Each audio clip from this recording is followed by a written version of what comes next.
The bridge sat low across the water, a narrow span of steel and timber that had survived 3 years of war by virtue of insignificance.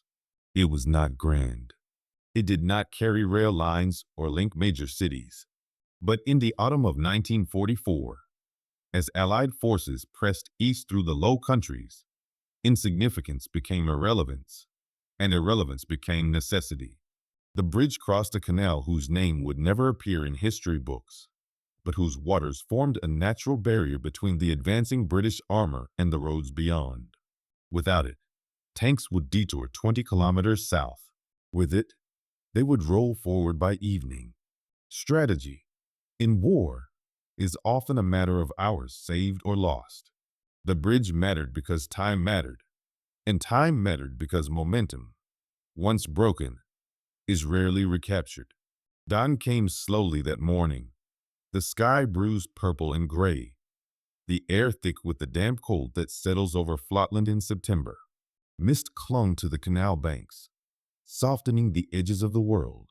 The bridge itself was unremarkable in the pale light. Rust-streaked girders, withered planks, the kind of structure built for farmers and freight, not soldiers. On the northern bank, trees lined the approach, their branches half bare. To the south, open fields stretched toward distant farmhouses, the earth churned and scarred by years of occupation. It was quiet, the kind of quiet that precedes motion, not peace. The man who would defend this bridge had been trained for a different kind of war. Airborne soldiers were shock troops, designed to strike fast and vanish, to seize objectives before the enemy could react. They were not taught to hold ground. They were taught to disrupt, to create chaos, and then to link up with advancing forces who would consolidate what they had taken. Their training emphasized speed, aggression, and adaptability. They learned to jump from aircraft at night, to navigate by stars and instinct, to carry everything they needed on their backs because resupply was a hope, not a guarantee.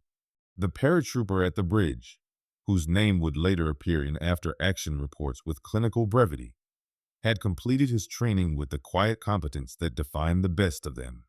He was not particularly tall, not particularly loud. He did not volunteer for extra duties or seek recognition. He simply did what was required, and did it well. In airborne units, that was enough. The operation had been straightforward on paper. A company would drop 3 kilometers north of the canal, secure the bridge, and hold it until armor arrived. Intelligence suggested light resistance, rear echelon troops, perhaps a patrol or two. The jump itself had been textbook for the first 30 seconds. Then the wind shifted. What should have been a tight drop zone scattered men across 2 kilometers of countryside. Some landed in trees. Others came down in flooded fields, their chutes dragging them beneath the surface before they could unbuckle. The paratrooper hit the ground hard, the impact driving air from his lungs, and for a moment he lay still, listening. Silence. No engine noise, no shouts, just wind and the distant crack of a tree branch snapping under the weight of tangled silk. He moved on instinct, rolling to his knees, releasing the harness, pulling his rifle free. The weapon was a Lee Enfield, worn smooth from use, its weight familiar in his hands. Across his chest he carried webbing loaded with ammunition pouches, grenades, a water bottle, and a small pack containing rations he would not eat. On his belt hung a fighting knife and a second canteen. The load totaled nearly 30 kilograms, distributed carefully so he could move without noise. He checked the rifle's action, then scanned the field. No movement, no voices. He waited 5 minutes, then began moving toward the objective. The bridge revealed itself gradually as he approached through the trees.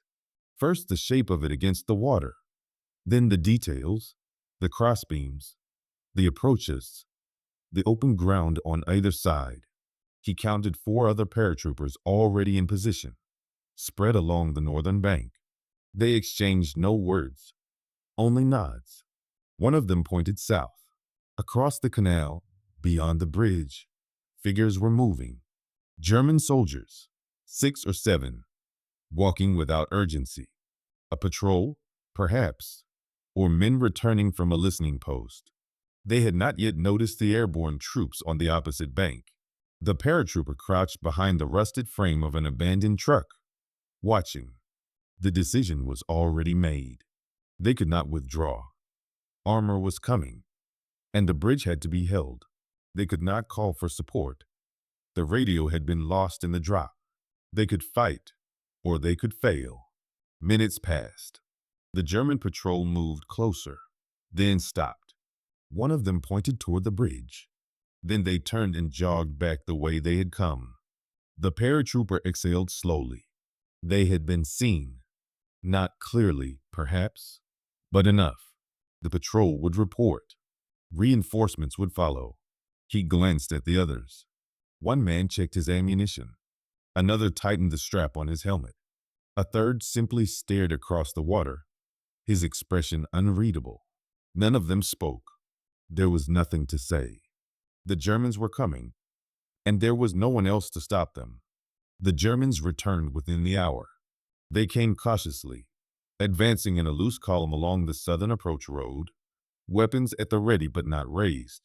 From his position behind the truck frame, the paratrooper counted 12 men, a standard infantry squad, likely drawn from whatever garrison unit held the nearest town. They moved with the deliberate rhythm of soldiers who expected resistance, but had not yet encountered it. Their Feldgrau uniforms blended with the gray morning light, and their helmets, coal scuttle shaped and distinctive, bobbed slightly as they walked. They were not running. They were not taking cover. They believed, perhaps, that the bridge was lightly held, or that the earlier sighting had been civilians. That miscalculation would cost them. The paratrooper pressed his cheek against the wooden stock of his rifle, aligning the sights on the lead soldier. His breathing steadied. Around him, the other 4 men had taken positions along the northern embankment, one behind a low stone wall, 2 prone in the grass near the bridge's edge, another crouched behind a cluster of saplings. They had not discussed a plan. There had been no time, and in some ways no need. Airborne training drilled certain principles into muscle memory. Fire discipline, overlapping fields of fire, the importance of the first shot. The Germans were 70 meters away now, close enough that he could see the buckles on their belt kits, the way one of them carried his rifle slung over his shoulder. 60 meters. 50. The lead soldier stepped onto the bridge, his boots hollow against the wooden planks. The first shot cracked across the canal like a branch snapping in winter. The German dropped instantly, his body folding forward onto the bridge deck.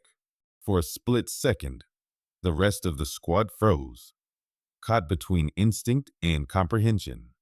Then the embankment erupted, 5 rifles firing in rapid sequence, the reports overlapping into a single sustained roar. 2 more Germans went down before the others scattered, diving into the ditches flanking the road, returning fire blindly toward the northern bank. The paratrooper cycled his bolt, ejected the spent casing, chambered another round, and fired again. The Lee Enfield's recoil was sharp and familiar, a controlled violence that traveled from stock to shoulder to spine. He did not aim at individuals now. He aimed at movement, at the shapes half visible in the long grass, at the places where return fire originated. The exchange lasted less than a minute. Then, abruptly, the German fire ceased. The paratrooper kept his rifle trained on the southern approach, scanning for movement. Nothing. The 3 bodies on the bridge lay motionless. In the ditches beyond, silence. He could hear his own heartbeat, loud and insistent in his ears, and beneath it the faint rustle of wind through the trees. One of the other paratroopers, a wiry man with a Scottish accent, spoke quietly without turning his head. "Think they're done?" No one answered. The question was rhetorical. They were not done. This was a probe, a reconnaissance by fire, a way of determining strength and position. The Germans had learned what they needed to know. The bridge was defended. What they had not learned, what the paratrooper needed them not to learn, was by how few. He shifted his weight, feeling the cold seep through his trousers where he knelt on damp earth. The webbing across his chest dug into his ribs, the weight of the ammunition pouches pulling at his shoulders. He reached into one pouch and counted by touch. 30 rounds remaining in stripper clips. He had fired 8. Around him, the others were conducting similar inventories, their movements economical and practiced. The Scottish paratrooper had 2 grenades left. Another man, younger, pale-faced, shook his head when asked about ammunition. He was down to a single magazine. They pooled what they had, redistributing rounds so that each man had at least 20. It was not enough for a sustained defense. It was not enough for an hour if the Germans came in force. But it was what they had. The bodies on the bridge remained where they had fallen. No one moved to retrieve them. From the German perspective, that alone would suggest strength. A force confident enough to leave enemy dead exposed, unconcerned about counterfire. The paratrooper understood the value of perception. Every decision now had to reinforce the illusion that they were many, not few. He crawled backward from the truck frame and repositioned 30 meters west, behind a fallen tree whose roots had been torn from the earth by some earlier explosion. From here he had a different angle on the bridge, a different field of fire. If the Germans attacked again, and he fired from this position, then shifted back to the truck, it would seem like 2 separate shooters. Deception, in war, is often a matter of geometry. Time passed. The sun climbed higher, burning off the mist, and the canal water turned from gray to dull green. Insects hummed in the grass. Somewhere far off, artillery rumbled, a distant, continuous thunder that spoke of battles being fought by men who would never know this bridge existed. The paratrooper drank sparingly from his canteen, then capped it and returned it to his webbing. His mouth was dry, his lips cracked. Adrenaline had a way of stripping moisture from the body, leaving behind a metallic taste and a faint tremor in the hands. He flexed his fingers, worked the stiffness from his knuckles, and waited. The Germans did not come again that hour, or the next, but they were out there, somewhere beyond the fields, regrouping and reporting and receiving orders. The paratrooper knew this with the certainty of experience. They would come again, and when they did, they would come differently. More men, better coordinated, less cautious. He glanced at the others. The young one was staring at the bodies on the bridge, his expression blank. The Scottish paratrooper was cleaning his rifle, his movements methodical. Another man had his eyes closed, his breathing slow and measured, conserving energy. They were alone. No radio, no reinforcements, no plan beyond holding until they could not hold any longer. The paratrooper settled into his position, checked his rifle once more, and watched the southern approach. The bridge was still theirs. For now, that was enough. The sun reached its apex and began its descent, and with it came the realization that time had become the enemy as much as the men across the canal. The paratrooper had lost track of the exact hour. His watch had shattered during the jump, the crystal face spider-webbed and frozen at 2:30. But he could measure the day's passage in other ways. The angle of the light, the dryness in his throat, the dull ache that had settled into his lower back from hours of crouching and shifting between firing positions. The Germans had probed twice more since the first contact, each attempt more cautious than the last. They came in smaller numbers now, darting from cover to cover, testing the flanks, trying to draw fire and map the defensive positions. The paratrooper had responded with discipline, rationing his shots, moving after each engagement, maintaining the illusion of a larger force. But illusions require resources, and resources were finite. He counted his ammunition again, though he already knew the number. 14 rounds. The others were in similar straits. The Scottish paratrooper was down to 9. The young one, pale, and increasingly hollow-eyed, had 7. They had stopped talking about it. There was no point. The math was simple and unforgiving. They could not sustain another serious engagement. If the Germans committed to a full assault, coordinated and aggressive, the bridge would fall within minutes. The paratrooper understood this, and so did the others. They did not discuss it because there was no alternative to discuss. They would fight until they could not fight, and then they would fight with what remained. The heat of midday had given way to the cooler air of afternoon, and with it came a shift in the rhythm of the battle. The Germans were no longer probing. They were positioning. The paratrooper could see it in the way movement increased along the southern tree line, figures shifting left and right, disappearing and reappearing, never offering clean targets.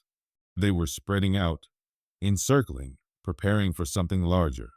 He relocated again, this time to a drainage culvert near the eastern edge of the bridge, a concrete pipe half buried in the embankment that offered cover and a low angle of fire. From here he could see the bridge's understructure, the water flowing slow and green beneath it, and the open ground beyond. He wedged himself into the culvert's mouth, the stone cold and damp against his back, and settled the rifle across his knees. Thirst had become a constant companion. He had finished his first canteen an hour ago and was now sipping from the second, forcing himself to take only enough to wet his mouth. The water was warm and tasted of metal. His lips were cracked, his tongue thick.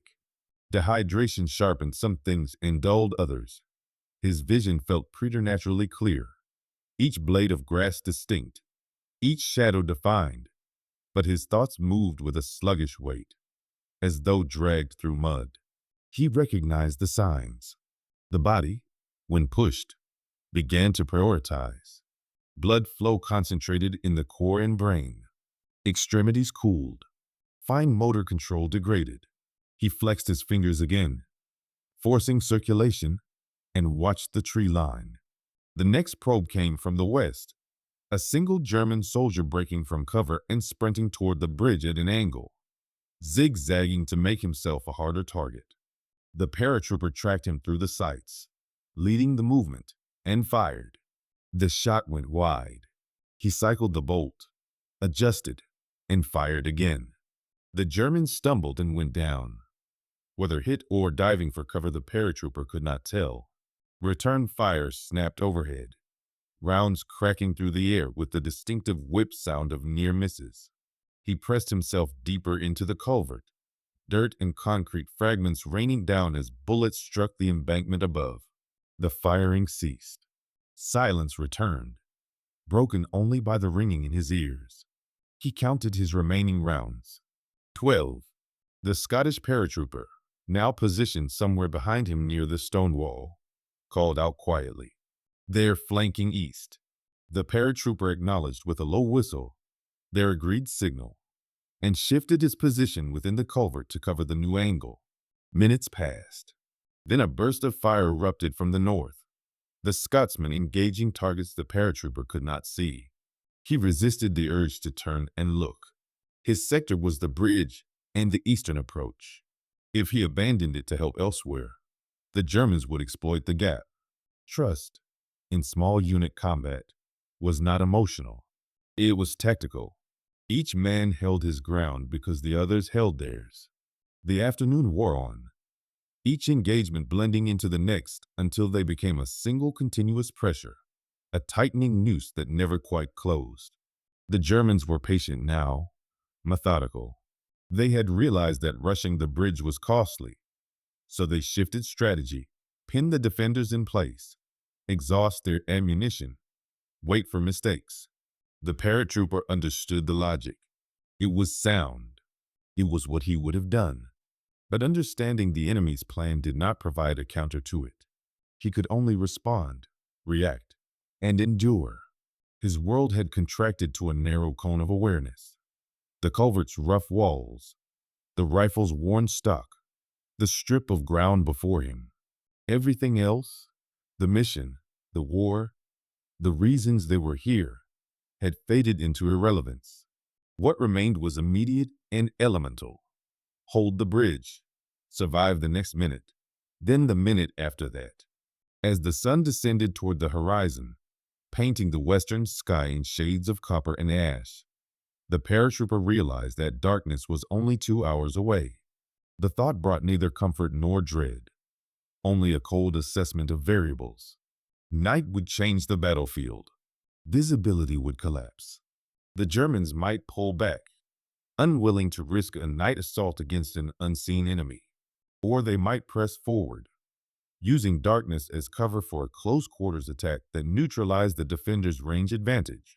He could not predict which. He could only prepare. He checked his rifle once more, counted his remaining ammunition, 10 rounds now, and settled back into the culvert. The bridge was still theirs. The Germans had not crossed. For now, in this hour, that was all that mattered. The Germans came in force just as the sun touched the horizon, and they came with more than rifles. The first indication was sound, a low, whistling shriek that grew louder until it terminated in a flat, percussive crack 50 meters behind the northern embankment. Mortar fire. The paratrooper pressed himself against the culvert's interior as the second round hit closer. Then a third, the explosions walking toward the bridge in a deliberate pattern. Shrapnel whined overhead, shredding leaves and snapping branches. The earth shook with each impact, and dirt cascaded down from the embankment above, filling his mouth and eyes with grit. He spat, blinked hard, and forced himself to remain still. Movement drew fire. Stillness bought seconds. The barrage lasted 3 minutes, though it felt longer. Then it ceased, and in the sudden silence that followed, the assault began. They came from 2 directions simultaneously, a squad advancing directly down the southern approach road, while another moved through the fields to the east, using the smoke and dust from the mortar strikes as concealment. It was coordinated, aggressive, and well executed. The paratrooper recognized the tactic immediately. Suppress, flank, overwhelm. He shifted within the culvert to face the eastern approach and opened fire. The rifle's report was sharp and singular against the rising cacophony of German machine gun fire, a sustained hammering that tore through the air above his position and forced the other defenders to ground. The machine gun was the problem. It had been set up somewhere in the southern tree line, its position invisible, but its fire devastating, raking the embankment in long, sweeping bursts that made movement suicidal. The paratrooper could hear it chewing through foliage and earth, a mechanical violence that spoke of endless ammunition and disciplined operators. Against it, his bolt-action rifle felt absurdly inadequate, a relic from an earlier war. But inadequacy was not the same as uselessness. He targeted the advancing Germans in the field, firing methodically, cycling the bolt with practiced speed. One man went down, then another. The rest dropped into the tall grass. Their advance stalled. To his left, the Scottish paratrooper engaged the squad on the road, his rifle cracking in steady rhythm. The young paratrooper, somewhere behind them both, lobbed a grenade toward the eastern flank. The explosion was muffled and distant, but it bought a few seconds of confusion, a break in the German advance. The paratrooper used the moment to relocate, crawling backward out of the culvert and sprinting in a low crouch toward a crater left by one of the mortar rounds.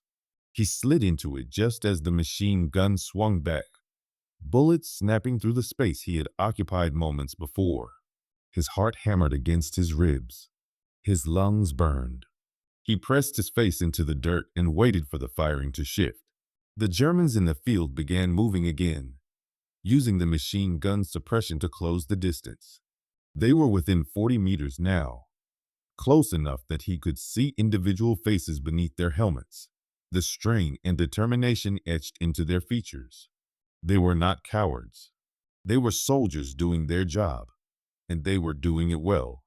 The paratrooper rose to a knee, sighted on the nearest figure, and fired. The man spun and fell. He cycled the bolt, fired again.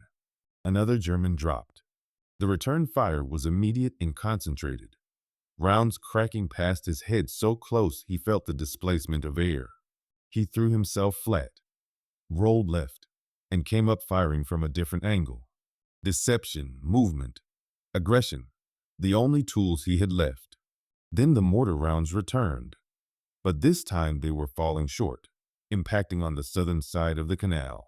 Friendly fire, or a miscalculation, or a crew struggling to adjust for the failing light. It did not matter. The effect was the same. The German advance faltered as their own ordnance landed among them. And in that moment of confusion, the paratrooper seized the initiative. He rose and ran forward, not away, closing the distance to the bridge and firing as he moved. It was reckless, perhaps suicidal, but it shattered the Germans' momentum. They had expected retreat, not aggression. Two more went down before he reached the bridge's northern edge and dropped behind the rusted truck frame. Gasping for breath, the Scottish paratrooper was beside him now, bleeding from a gash above his eye but still firing, his movements mechanical and precise. "Can't hold them," he said quietly, without emotion, simply stating fact. The paratrooper nodded. He knew. They all knew. But retreat was not an option, and surrender was not a consideration. They would hold until they could not hold, and then they would hold a moment longer. He checked his ammunition. 4 rounds. The Scotsman had 3. The young paratrooper, still somewhere behind them, did not respond when called. The Germans regrouped at the edge of the field, their officers shouting orders, their machine guns still hammering the embankment. They would come again, and this time there would be nothing to stop them. But they did not come. Not immediately. The light was failing now, the sky deepening to violet, and visibility was collapsing. The German officers were shouting, but the advance did not resume. The paratrooper watched, his rifle trained on the field, his finger resting lightly on the trigger. Minutes passed. The machine gun fell silent. The Germans began to pull back, not in rout, but in a controlled withdrawal, dragging their wounded and dead with them. The paratrooper did not move. He did not celebrate or relax.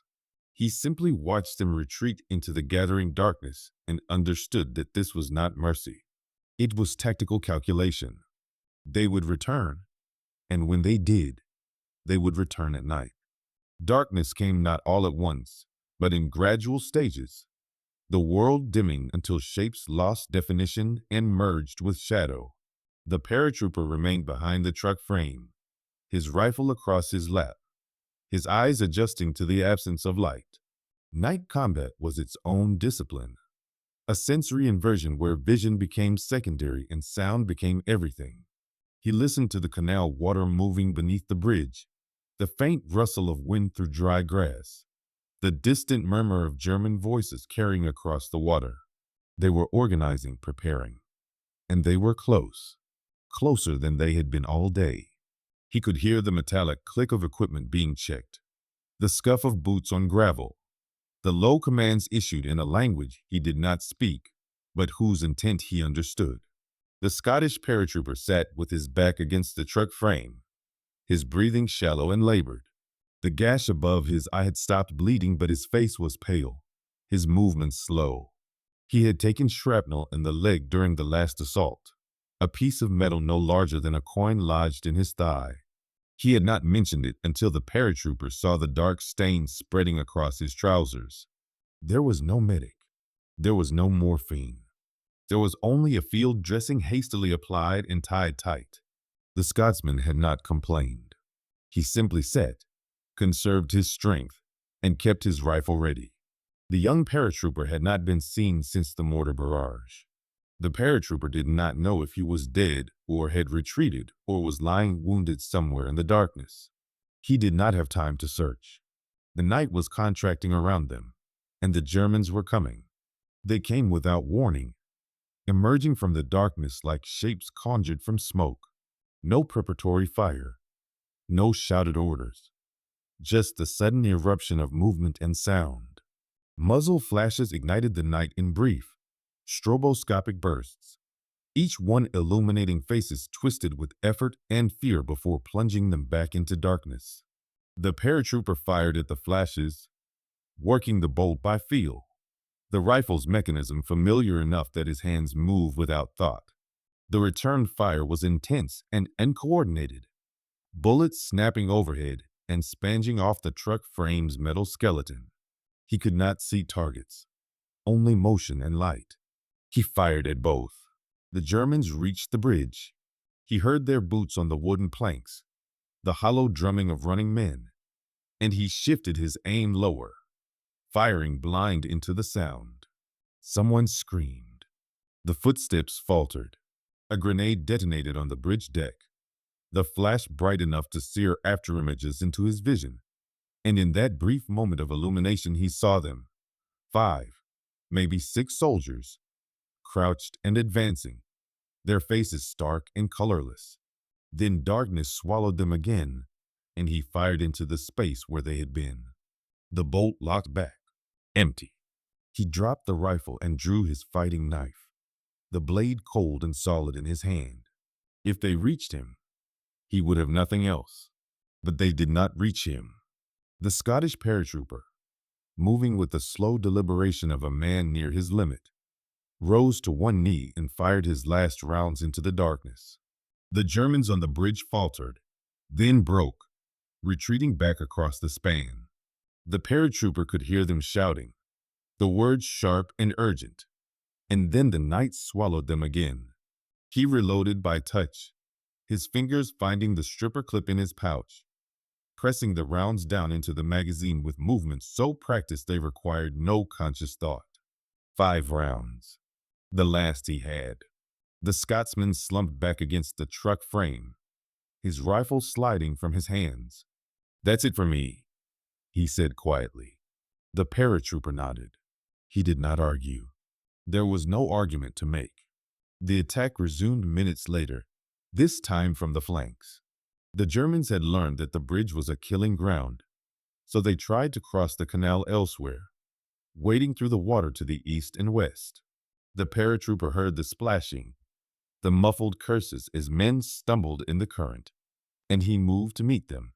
He left the truck frame and ran east along the embankment, his boots loud against the earth, no longer concerned with stealth. Stealth was for soldiers with options. He reached the canal's edge and fired down at the shapes in the water, the muzzle flash illuminating men waist deep and struggling against the current. They returned fire, the rounds wild and high, and he dropped flat, crawled 3 meters west, and fired again from a new position. The canal became chaos. Sound and violence compressed into a narrow strip of darkness where men fought and died without ever clearly seeing one another. He did not know how long it lasted. Time had lost meaning, collapsed into a series of discrete moments. Reload, fire, move, reload, that repeated without end. His hands moved automatically. His body responded to threats before his mind registered them. Survival became reflex, stripped of thought or strategy. At some point he realized he was firing his last round. At some point he realized the Germans were no longer in the water. At some point he realized it was quiet. He lay on the embankment, his chest heaving, his rifle empty, and listened. Nothing. No movement. No voices. Just the sound of water and wind and his own ragged breathing. He crawled back toward the bridge, every movement deliberate and painful. His legs trembled. His hands shook.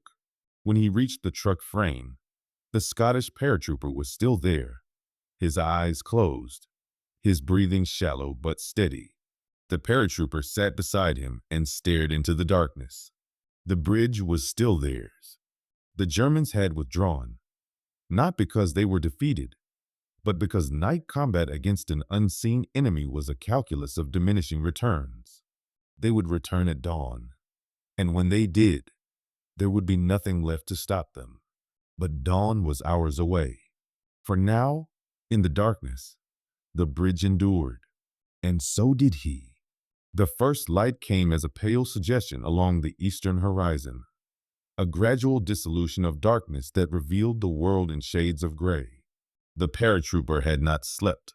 He had sat through the night, his back against the truck frame, his empty rifle across his lap, listening for sounds of movement that never came. The Germans had not returned. Whether they had withdrawn entirely or were simply waiting for daylight, he did not know. He watched the light strengthen, watched the canal emerge from shadow, watched the bodies on the bridge become visible once more, dark, motionless shapes that had been men hours ago and were now simply evidence of violence. The Scottish paratrooper was unconscious, his breathing shallow and irregular. The paratrooper had checked him twice during the night, feeling for a pulse, adjusting the tourniquet on his leg. There was nothing more he could do.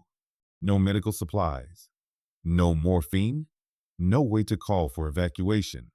He had covered the Scotsman with his own jacket, an inadequate gesture against the cold, and returned to watching the southern approach. Dawn revealed it empty. The fields beyond the canal were still, the tree line quiet. Smoke rose in thin columns from somewhere to the south, the remnants of fires or the prelude to new ones. The paratrooper waited, his body heavy with exhaustion, his mind operating in the narrow present tense that combat enforces. The sound of engines reached him before he saw them, a low, mechanical rumble that grew steadily louder. He tensed, reaching instinctively for his rifle before remembering it was empty. But the sound was coming from behind him, from the north. He turned and saw them emerging from the tree line. A column of Allied armored vehicles, their hulls mud-caked and scarred, advancing slowly along the approach road. Relief did not come immediately. Relief required a certainty he had not yet earned. He remained still, watching, until the lead vehicle, a Cromwell tank, rolled to a stop 30 meters from the bridge, and its commander emerged from the turret hatch, scanning the embankment with binoculars. The paratrooper stood slowly, his joints stiff and protesting, and raised one hand. The gesture felt absurd, inadequate, but it was all he had. The tank commander saw him, lowered the binoculars, and spoke into his radio. Within minutes, infantry dismounted from half-tracks and began moving forward, their weapons raised, advancing in textbook formation toward the bridge. They were cautious, professional, expecting resistance.